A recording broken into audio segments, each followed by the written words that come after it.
De camino a casa, algunos de los participantes de la búsqueda decidieron hacer un desvío no planificado. Lo que comenzó como una búsqueda rutinaria se convirtió rápidamente en algo mucho más inquietante cuando se toparon con una prueba crucial, una que vinculaba directamente la escena con Jody. El descubrimiento les provocó un escalofrío, confirmando sus peores temores. Más tarde ese mismo día, mientras la búsqueda se adentraba en la espesura del bosque, los investigadores se toparon con una escena tan aterradora que destrozó cualquier esperanza de encontrar a Jody con vida. Bajo un montón descuidado de hojas, ramas y troncos, descubrieron el cuerpo sin vida de Jody, oculto como en un intento desesperado por ocultar la cruda realidad. Queridos espectadores, no olviden darle a me gusta, dejar un comentario debajo del video y suscribirse al canal para no perderse los nuevos videos. Esto es muy importante para nosotros. Este crimen real le ocurrió a Jody Sanderholm, quien nació el 26 de septiembre de 1987 en el tranquilo pueblo de Arkansas City, Kansas, de sus amorosos padres, Brian y Cindy Sanderholm. Ella era la tercera hija de la familia, creciendo con su hermano y hermana mayores, Jason y Jennifer. Desde una edad temprana, Jody mostró una pasión por la danza, un interés que moldearía gran parte de su vida. Sin embargo, aunque la danza desempeñaba un papel significativo en su rutina diaria, también era muy dedicada a sus estudios, demostrando una habilidad impresionante para equilibrar tanto lo académico como las actividades extracurriculares. Su disciplina e inteligencia dieron fruto cuando se graduó como una de los 4 alumnos que pronunciaron el discurso de despedida en su clase. Durante su tiempo en la escuela secundaria de Arkansas City, Jody sobresalió en múltiples áreas. Era miembro activo de la Sociedad Nacional de Honor, una becaria estatal de Kansas y una becaria de la Junta de Regentes de Kansas, distinciones que reconocían sus logros académicos y dedicación. Su excepcional trabajo en ciencias le valió el prestigioso premio al estudiante sobresaliente del año en física, que le fue entregado por el respetado educador David Steinemitzy. Junto a sus pursuits académicos, Jody estaba profundamente involucrada en la danza. Pasó 4 años como miembro devota del equipo de baile de la escuela secundaria Ark City, sirviendo como capitana durante 2 de esos años. Su liderazgo y talento le valieron un lugar como instructora en Ark City Dance, y también trabajó como instructora para la Universal Dance Association. La dedicación de Jody a la danza continuó después de la secundaria cuando se inscribió en el Cowley College para estudiar prefarmacia. Incluso con su exigente horario académico, encontró tiempo para actuar como miembro de la línea de baile Cowley Tigeret, demostrando aún más su incansable ética de trabajo y amor por el arte. En 2007, Arkansas City era una comunidad relativamente pequeña, con una población de aproximadamente 12,000 residentes. Como muchos padres en el área, Brian y Cindy creían haber elegido un lugar seguro y tranquilo para criar a sus hijos. En la mañana del 5 de enero de 2007, Jody siguió su rutina habitual, manejando su Dodge Stratus al Cowley College para un ensayo de baile programado. La práctica debía concluir a las 10:45 de la mañana, y después ella planeaba regresar a casa. Sin embargo, a medida que pasaban las horas, sucedió algo inusual. Jody se volvió inalcanzable. Cindy, su madre, intentó llamar al celular de su hija múltiples veces, pero no obtuvo respuesta. Esto era muy poco característico de Jody, quien siempre se aseguraba de mantenerse en contacto con su familia. Incluso si se perdía una llamada, normalmente la devolvía lo antes posible. Una sensación corrosiva de inquietud se apoderó de Cindy. Decidió salir temprano del trabajo y ir a casa para comprobar si Jody había regresado sana y salva. Cuando Cindy llegó a su casa, su preocupación se convirtió en miedo absoluto. El automóvil de Jody no estaba a la vista, a pesar de que se esperaba que ya estuviera en casa. Adentro, la ausencia de su hija se volvió aún más alarmante. Jody tenía una rutina. Después de regresar del baile, siempre se duchaba y colocaba su uniforme en la lavandería. Sin embargo, la cabina de la ducha estaba completamente seca, y su uniforme de baile faltaba, no estaba en el cesto donde normalmente lo colocaba. Quedó claro que nunca había regresado a casa después del ensayo. Desesperada por respuestas, Cindy contactó ansiosamente al padre de Jody, Brian, y a su hermana mayor, Jennifer. La tensión en su voz era inconfundible mientras explicaba que Jody no había estado respondiendo a sus llamadas o mensajes. Una sensación inmediata de inquietud invadió tanto a Brian como a Jennifer, ya que ninguno había hablado con Jody ese día, lo cual era muy inusual. Para el mediodía, la inquietud escaló a una preocupación plena. Jody había faltado a una cita crítica, una de la que había hablado días antes con emoción.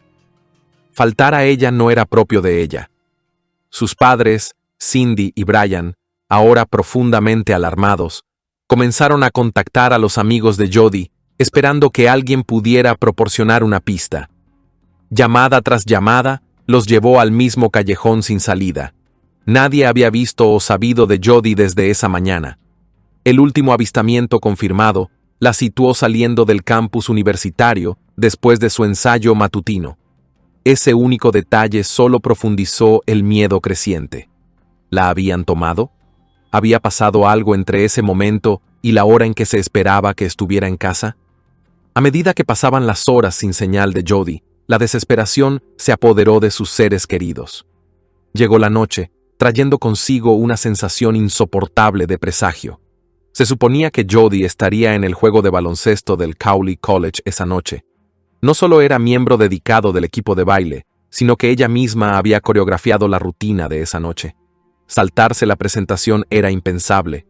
Sin embargo, mientras el juego comenzaba y el equipo tomaba sus posiciones en la cancha, la ausencia de Jody se cernía ominosamente sobre el evento. Para las 6 de la tarde, el peso de la situación era innegable. Cindy y Brian, abrumados por el miedo y la incertidumbre, tomaron la decisión de reportar a su hija como desaparecida. Condujeron directamente a la estación de policía local, con sus mentes aceleradas con cada escenario posible. Las fuerzas del orden respondieron con rapidez. Los oficiales del departamento del sheriff no perdieron tiempo distribuyendo volantes con la imagen y descripción física de Jody, pegándolos por todo el campus, negocios locales y espacios públicos. Los investigadores se movieron rápidamente, reconstruyendo sus últimos movimientos conocidos y cuestionando a los más cercanos a ella. Una de las primeras personas a las que las autoridades contactaron fue Colby Wilson, el novio de toda la vida de Jody.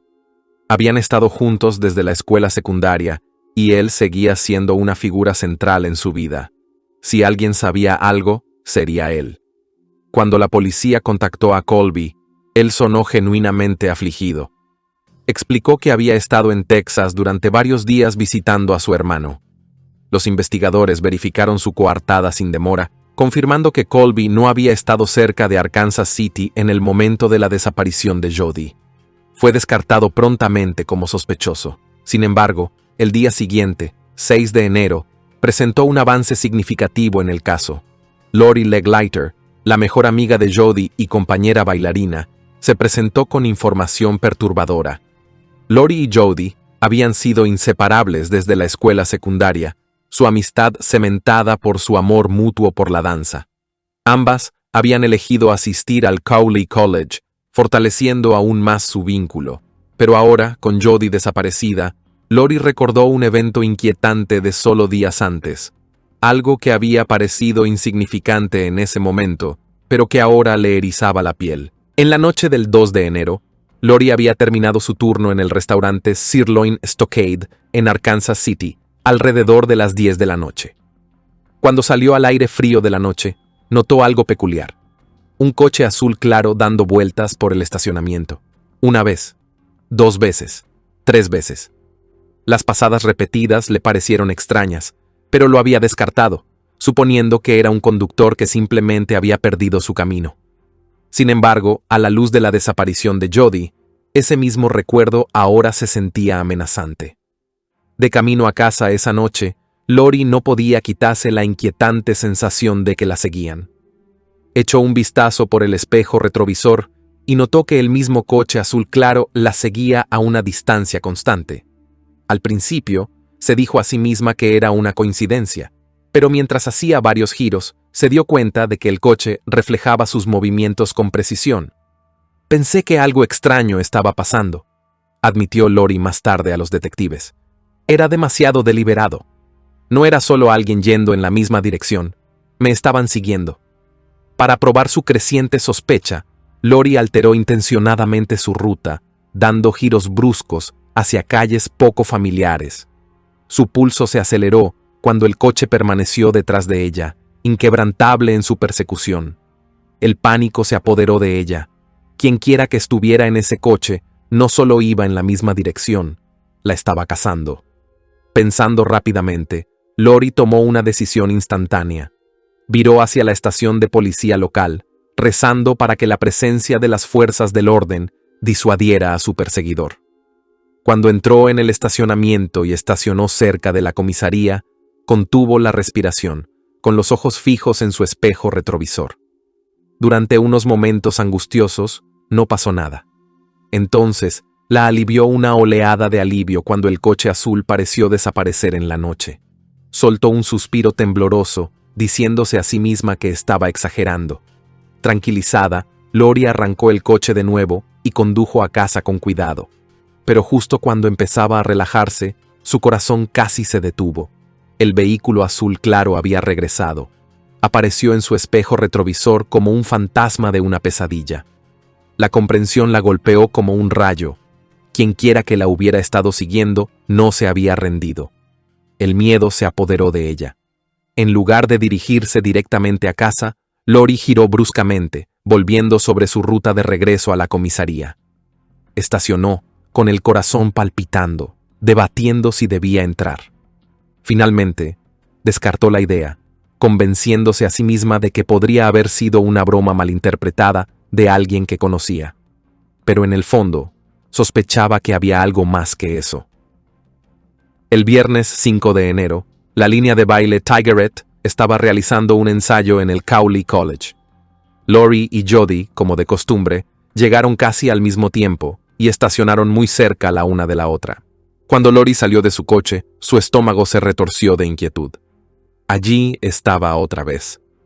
El mismo coche azul claro. Esta vez, pudo ver claramente al hombre al volante. Era un residente local, Justin Thurber, de 23 años. Aunque nunca había hablado personalmente con él, lo reconoció de por la ciudad, a menudo visto en compañía de su hermano mayor y sus amigos. La visión de él observando desde su coche le produjo una sensación escalofriante, pero guardó sus preocupaciones para sí misma. Esa tarde, Jody y Lori salieron del ensayo juntas, intercambiando planes para reunirse más tarde. Sin embargo, a medida que pasaban las horas, Jody nunca se presentó a su encuentro. Mientras la preocupación se instalaba, Lori comenzó a hacer llamadas, pero el teléfono de Jody permaneció sin respuesta. La inquietante sensación que había experimentado antes ahora se transformó en un pavor absoluto. En las horas siguientes, varios miembros del equipo de baile revelaron un detalle perturbador. Habían visto a Justin Thurber merodeando cerca del estacionamiento de la universidad múltiples veces durante la semana pasada. Nunca hablaba con nadie, nunca interactuaba, solo se sentaba en su coche, observando. Mientras la búsqueda de Jody se intensificaba dentro de las primeras 24 horas de su desaparición, la policía registró Arkansas City, pero no había rastro de su coche. Con la ciudad rodeada de campos, zonas boscosas y el río Arkansas, expandieron sus esfuerzos de búsqueda. Las fuerzas del orden solicitaron un avión de ala fija para inspeccionar el terreno circundante desde el aire, con la esperanza de localizar el Dodge Stratus desaparecido de Jody.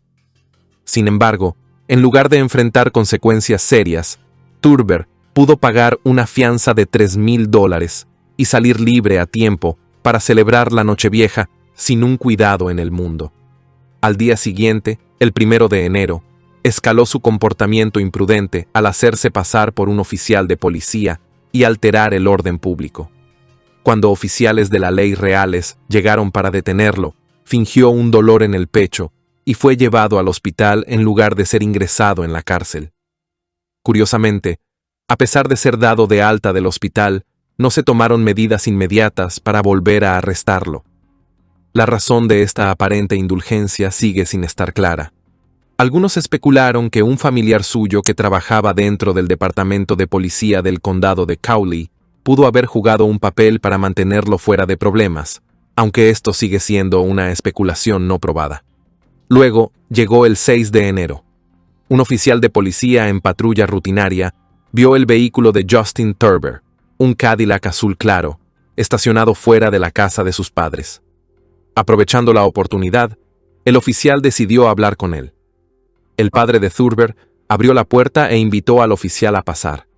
Cuando se le preguntó sobre su paradero el 5 de enero, el día que Jody desapareció, Justin dio una historia poco convincente y enrevesada. Afirmó que había conducido hasta Winfield, un pueblo a unas 13 millas de Arkansas City, temprano esa mañana. Una vez allí, supuestamente se encontró con un amigo y dos conocidos de personas que apenas conocía. Juntos, los cuatro supuestamente manejaron por el campo en un coche perteneciente a uno de los conocidos de su amigo.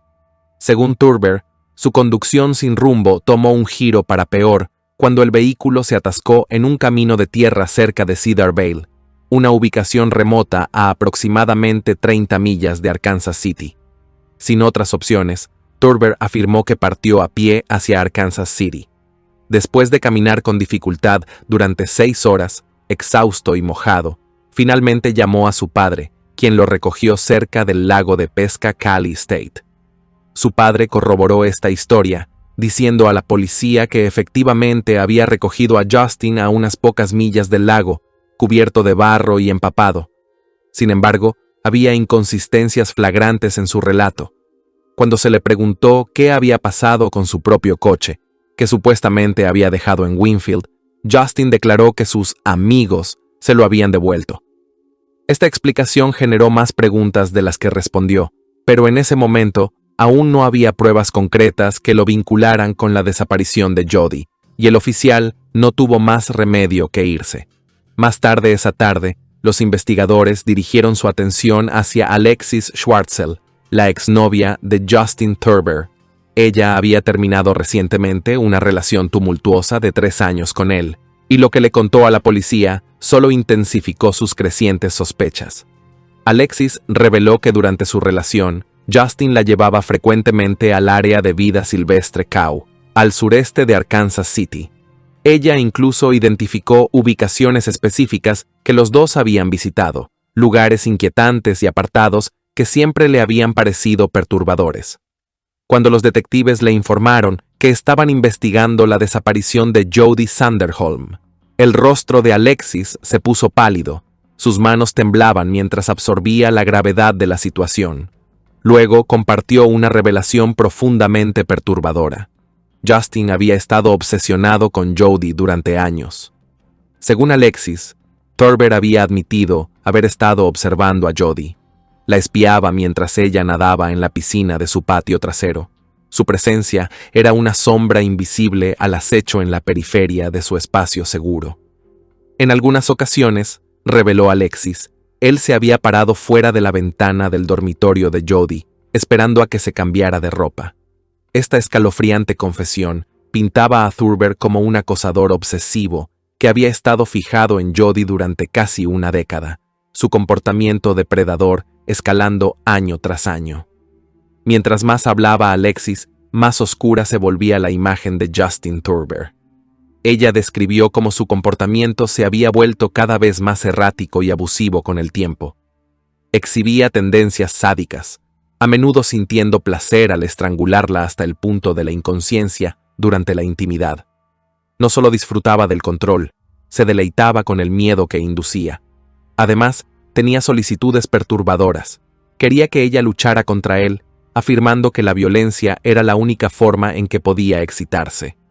Su fascinación por la dominación y el dolor dejó a los detectives sin ninguna duda de que Turber era más que un joven problemático.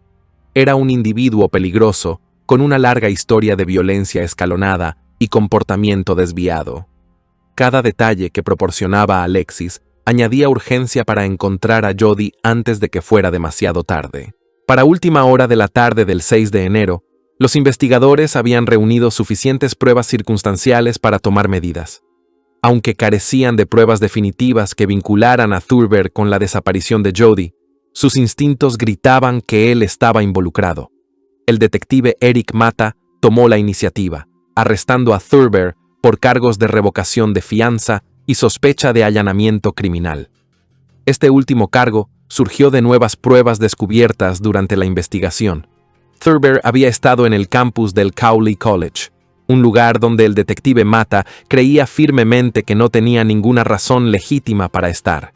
Cuando fue confrontado, Thurber solicitó inmediatamente un abogado, negándose a responder cualquier otra pregunta. Su actitud fría como una piedra solo aumentó las sospechas de los detectives. Mientras tanto, un equipo de oficiales llegó a la casa de la familia Thurber armado con una orden de registro. Su objetivo era reunir cualquier prueba potencial que pudiera vincularlo con la desaparición de Jody. Una de las primeras cosas que incautaron fue el par de zapatos que Justin había estado usando el 5 de enero. Los zapatos todavía estaban húmedos y habían sido dejados secando sobre una toalla. El padre de Thurber admitió que había ayudado a su hijo a limpiar el barro que los cubría, una revelación que levantó alertas inmediatas. Los investigadores también confiscaron la ropa que Justin llevaba puesta cuando su padre lo recogió cerca del lago. Sin embargo, pronto se enteraron de que Thurber había logrado lavarla antes de que llegara la policía. El intento de destruir pruebas potenciales solo profundizó la determinación de las autoridades para descubrir la verdad. El 7 de enero, la búsqueda de Jody Sanderholm se intensificó cuando equipos especializados, entrenados en rastrear actividad humana en terrenos escabrosos, comenzaron su meticulosa búsqueda a través de la densa y vasta área de vida silvestre, Cow. El esfuerzo produjo sus primeros descubrimientos cruciales: huellas de calzado que coincidían con la distintiva suela de Justin Thurber, junto con varias huellas de calzado más pequeñas que potencialmente pertenecían a Jody. Los investigadores documentaron cuidadosamente las huellas, rastreando sus movimientos a través de la espesa maleza y hacia la orilla del agua. Sin embargo, cuando descendió la oscuridad, los buscadores no tuvieron más remedio que posponer más investigación hasta la mañana siguiente. De camino a casa, algunos de los buscadores decidieron hacer una parada improvisada en el lago de pesca estatal del condado de Cowley, impulsados por el conocimiento de que Justin Thurber había estado empapado cuando su padre lo recogió. Sus instintos demostraron ser correctos. En la luz que se desvanecía, descubrieron un conjunto de marcas de neumáticos embarradas que conducían hacia la orilla del agua, acompañadas de numerosas huellas de zapatos embarradas esparcidas cerca de un baño público. Cada huella contaba una historia, una secuencia de eventos esperando ser desentrañada. Su búsqueda tomó un giro escalofriante cuando encontraron evidencia que vinculaba la escena directamente con Jody. Correo dirigido a sus padres fue desechado dentro de un baño químico, una disposición espeluznante y deliberada de efectos personales. Otra cabaña contenía un par de zapatos de baile, delicados e inconfundiblemente pertenecientes a Jody, un indicador desgarrador de que ella había estado en esta ubicación. Una sola sandalia tipo chancleta, aparentemente fuera de lugar, yacía cerca. Los investigadores luego descubrieron evidencia aún más condenatoria en las cercanías. Entre los artículos recuperados había un par de pantalones cortos de sudadera cortados, una cartera que contenía la licencia de conducir y la tarjeta de seguridad social de Jody Sanderholm, su característico leotardo negro, una chaqueta del equipo de baile Tigeret bordada con su nombre de pila, una alfombrilla de vehículo y un cojín de asiento de coche. Análisis forenses posteriores confirmaron que las impresiones en la sandalia encontrada en el lago coincidían con las descubiertas en el área de vida silvestre Cow. Durante los siguientes 2 días, los esfuerzos de búsqueda se concentraron alrededor del lago y el área de vida silvestre, y cada momento que pasaba desentrañaba una realidad lúgubre. El 9 de enero, especialistas en sonar traídos para escanear el fondo del lago hicieron un descubrimiento desgarrador. El coche de Jody yacía sumergido bajo el agua, oculto durante más de 3 días. Ese mismo día, Mientras la búsqueda se expandía a partes más profundas del área boscosa, los investigadores se encontraron con una visión espantosa que extinguía cualquier esperanza persistente por el regreso seguro de Jody. Debajo de un montón descuidado de hojas, troncos y ramitas, encontraron el cuerpo sin vida y desnudo de Jody. La evidencia que conectaba a Justin Thurber tanto con el coche como con los restos de Jody era innegable. Aunque los investigadores inicialmente temieron que el daño por agua en el interior del vehículo eliminaría evidencia crítica, los expertos forenses pasaron incontables horas revisando meticulosamente cada centímetro del vehículo sumergido. Su persistencia dio frutos. Se encontró un solo cabello corto dentro del coche. Terry Melton, director del Laboratorio de Pruebas de ADN Forense, realizó pruebas de ADN mitocondrial en el mechón de cabello recuperado del asiento del conductor. Los resultados confirmaron lo que los detectives ya sospechaban. Era una coincidencia casi segura con Justin Thurber. Más evidencia de ADN selló su destino. Bárbara Leal, una empleada de un laboratorio forense privado, realizó pruebas en muestras biológicas recuperadas del bíceps derecho y el pecho de Jody. Los resultados mostraron que mientras se podía excluir al 99% de la población como coincidencia, Justin Thurber no podía ser excluido. Los hallazgos eran condenatorios, pero la prueba tecnológica no era la única pieza del rompecabezas. Los registros de las torres de telefonía celular situaron a Justin y a Jody en las mismas ubicaciones al mismo tiempo el día de su desaparición. Lori Legleiter, la mejor amiga de Jody, le dijo a la policía que había visto a Justin en el estacionamiento de Cowley College la mañana en que Jody desapareció. Cuando las autoridades revisaron las imágenes de seguridad de la administración del colegio, su testimonio fue confirmado. Las imágenes revelaron una secuencia escalofriante. El Cadillac azul claro de Justin Thurber estaba estacionado en el lote mientras el ensayo de baile se llevaba a cabo. Tan pronto como Jody se fue, Justin la siguió. Entonces, los investigadores reconstruyeron lo que creyeron que sucedió después. La presencia del correo personal de Jody en el lago sugirió que Thurber la había seguido hasta su casa. Cuando ella salió de su coche para recoger el correo del buzón de su familia, es probable que él la emboscara. Se encontró una huella idéntica a la suela de las zapatillas de Thurber junto al buzón de los Sanderholm, proporcionando una prueba irrefutable de que él había estado allí. A partir de ese momento, Jody estuvo a su merced. Sus últimos movimientos, aunque reconstruidos a través de evidencia forense, pintaron un cuadro horrorizante. Como se descubrió previamente, tanto las huellas de Justin como las de Jody se encontraron en el área de vida silvestre, Cow. El inquietante patrón de las huellas lo reveló todo. Al principio, las dos series de huellas caminaban lado a lado, pero abruptamente, las huellas más pequeñas de Jody desaparecieron. Las huellas indicaron que en ese punto, Thurber la había levantado del suelo y la había cargado profundamente en el bosque. Más tarde, sus huellas de zapatos se encontraron en el lugar exacto donde su cuerpo había sido abandonado. Las inconsistencias en la coartada de Justin Thurber cementaron aún más su culpabilidad. Él había afirmado que el día de la desaparición de Jody estaba con 3 conocidos, manejando por el campo cerca de Cedar Vale. Sin embargo, cuando las autoridades cuestionaron a estos individuos, lo negaron rotundamente. No lo habían visto ese día en absoluto. Esto significó que toda la historia de Justin sobre atascar un coche y caminar 30 millas no era más que una elaborada fabricación. La creciente evidencia en contra de Justin Thurber era abrumadora. Desde el análisis forense de ADN hasta las imágenes de seguridad, los registros de torres celulares y las coartadas contradictorias, las fuerzas del orden habían construido un caso irrefutable.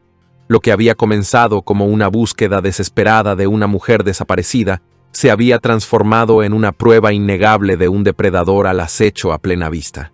Las paredes se estaban cerrando sobre Justin Thurber, y la ley estaba lista para llevarlo ante la justicia. Los 3 oficiales transportaron a Justin Thurber a Cedar Vale, donde él afirmó haber estado cuando su coche se atascó. Sin embargo, tras su llegada, Justin no pudo señalar la ubicación exacta donde supuestamente había tenido problemas, ni pudo proporcionar detalles plausibles que sustanciaran su historia. Su incapacidad para identificar el área profundizó aún más las sospechas de las fuerzas del orden. De vuelta en la estación de policía, Justin, en un intento por parecer cooperativo, se ofreció a tomar una prueba de polígrafo. También hizo una solicitud especial para que su pariente, Chad Monroe, un oficial que trabajaba para la oficina del sheriff del condado de Cowley, estuviera presente durante el interrogatorio. A pesar de su disposición a someterse a la prueba, la evidencia física y circunstancial acumulada ya era más que suficiente para procesarlo. En la corte, Justin Thurber negó adamantinamente cualquier participación en el asesinato de Jody Sanderholm.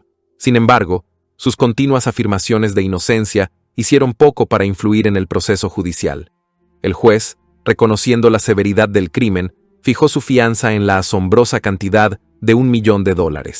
Los abogados defensores de Justin se apresuraron a presentar un caso por su incompetencia mental, argumentando que no estaba en condiciones de ser juzgado. Intentaron pintar un cuadro de un hombre con severas limitaciones cognitivas.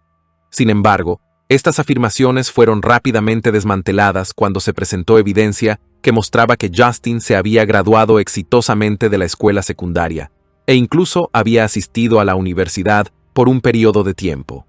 El juez dictaminó que la defensa no logró probar su afirmación de incompetencia mental, permitiendo que el juicio procediera. El médico forense que realizó la autopsia de Jody proporcionó un testimonio escalofriante durante el juicio. Describió con detalles gráficos el estado de su cuerpo, relatando cómo su rostro y torso estaban cubiertos de moretones y abrasiones, claros indicadores de una violenta lucha. Había marcas de ligadura inconfundibles alrededor de su cuello, lo que llevó a la determinación oficial de que la causa de la muerte fue estrangulamiento. El examinador fue más allá, afirmando que no había duda en su mente de que las horas finales de Jody estuvieron llenas de un dolor y sufrimiento inimaginables. La brutalidad del crimen dejó a la sala del tribunal en un silencio aturdidor. Durante el juicio, víctimas adicionales se presentaron para testificar contra Justin Thurber. Además de su exnovia, otras 6 mujeres testificaron, cada una relatando encuentros inquietantes con él.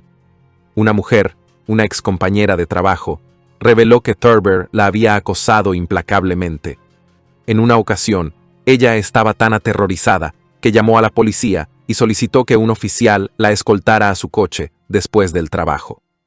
Relató una instancia en la que encontró una sola rosa colocada bajo su limpia parabrisas, junto con una escalofriante nota que expresaba su infatuación con ella y su deseo de conocerla mejor. La fiscalía también presentó testimonios convincentes de testigos presenciales sobre el paradero de Jody el 5 de enero de 2007. Carrie Morris, una amiga cercana de Jody, recordó un avistamiento inquietante. Mientras sus vehículos se cruzaban en Arkansas City poco después del mediodía, Carrie notó a Jody sentada en el asiento del pasajero de su propio coche. El hombre que conducía parecía ser grande y desconocido. Preocupada, marcó inmediatamente el celular de Jody, pero su llamada no fue contestada. Otros testimonios de testigos presenciales situaron el coche de Jody en un camino de tierra apartado al sur de Arkansas City alrededor de las 3 de la tarde. 2 mujeres separadas informaron haber visto un vehículo que se parecía al de Jody, y una de ellas identificó positivamente al conductor como Justin Thurber. Este testimonio, junto con la evidencia forense, pintó un cuadro devastadoramente claro de lo que había ocurrido. El 17 de febrero de 2009, después de deliberar, el jurado llegó a un veredicto unánime. Justin Thurber fue declarado culpable de todos los cargos y el jurado recomendó la pena de muerte. Mientras la realidad de su destino se asentaba, Justin hizo un último esfuerzo por salvarse. Sus abogados se acercaron a la fiscalía con una oferta. Justin se declararía culpable a cambio de cadena perpetua, evitando así la ejecución. Sin embargo, la familia de Jody se opuso vehementemente a tal trato, sin estar dispuestos a permitirle ninguna apariencia de indulgencia. El juez presidente honró la recomendación del jurado, sentenciando a Justin Thurber a muerte por inyección letal en marzo de 2009. A pesar del firme fallo, Justin Thurber y su equipo legal se embarcaron en un proceso de apelaciones implacable. Sus abogados buscaron repetidamente anular su sentencia, citando su supuesta incompetencia mental. En 2018, sus esfuerzos ganaron tracción cuando la Corte Suprema de Kansas pospuso su ejecución. La decisión fue influenciada por un fallo de la Corte Suprema de los Estados Unidos, que consideró inconstitucional ejecutar a individuos con incluso discapacidades del desarrollo leves. Sin embargo, este fallo fue recibido con una feroz resistencia por parte de la familia de Jodi. Los Sanderholm mantuvieron que ya se había realizado una audiencia de competencia durante el juicio original y que se había determinado que Justin era plenamente capaz de entender la gravedad de sus acciones. Cindy Sanderholm, la madre de Jodi, asistió a las audiencias judiciales incluso años después de la trágica muerte de su hija, determinada a asegurar que prevaleciera la justicia. En una desgarradora declaración, reveló que incluso en prisión, Justin continuaba con su comportamiento perturbador. Había estado escribiendo cartas a otras mujeres jóvenes, intentando iniciar contacto, a pesar de estar encarcelado por el brutal asesinato de Jodi. Eso es enfermo. Es simplemente enfermo, dijo Cindy durante una entrevista. Te dice que es lo suficientemente competente como para contactar a personas y escribir cartas. Ahora, con 39 años, Justin Thurber continúa cumpliendo su condena en la institución correccional de máxima seguridad El Dorado, en el condado de Butler, Kansas. Quizás la tragedia más grande de todas fue que Cindy Sanderholm, la madre de Jodi, nunca llegó a presenciar la justicia que tan desesperadamente buscaba. El 2 de diciembre de 2022, Cindy falleció a la edad de 63 años. Después de años de angustia, dejó este mundo sin haber visto nunca el castigo justo que había esperado que se le entregara a Justin Thurber. Mientras una persona podía estar escondida, un coche era mucho más difícil de ocultar. La investigación tomó un giro crítico cuando la policía rastreó la última señal registrada del teléfono celular de Jodi. Había hecho ping desde una torre cerca del área de vida silvestre Cow, una vasta extensión de bosque denso y terreno abierto que corre along el río. La ubicación era remota, lo que la convertía en un lugar ideal para esconder algo o a alguien. El área fue rápidamente designada como un punto focal de la búsqueda. En este punto, todas las miradas estaban puestas en una persona, Justin Thurber, con múltiples testimonios de testigos que lo situaban cerca de Jodi en los días previos a su desaparición. Se convirtió en el principal sospechoso. Pero el interés de las fuerzas del orden en Thurber iba más allá de su reciente comportamiento sospechoso. Tenía una larga historia de problemas con la ley. A pesar de su juventud, Thurber no era ajeno al sistema de justicia. 3 años antes, en 2004, había sido arrestado y acusado de posesión ilegal de sustancias controladas. Aunque recibió una sentencia suspendida y fue liberado, no pasó mucho tiempo antes de que se metiera en problemas nuevamente. 3 meses después, fue sorprendido cometiendo un robo, violando su libertad condicional en el proceso. Su historial delictivo continuó creciendo. En octubre de 2005, enfrentó cargos por conducta desordenada y para enero de 2006, había sido arrestado una vez más, esta vez por hurto menor y otro delito relacionado con drogas. Sus repetidos encuentros con la ley pintaban un cuadro preocupante, y ahora, en 2007, había pasado de ser un delincuente menor a una persona de serio interés en la desaparición de Jodi Sanderholm. Los investigadores sabían que si no actuaban rápidamente, podrían no encontrar nunca a Jodi, o peor, podrían llegar demasiado tarde. El 31 de diciembre de 2006, solo 6 días antes de que Jodi Sanderholm desapareciera, Justin Thurber se encontró en problemas con la ley una vez más. Ese día, fue arrestado por robo, un incidente que, en retrospectiva, parecía casi trivial comparado con lo que estaba por venir.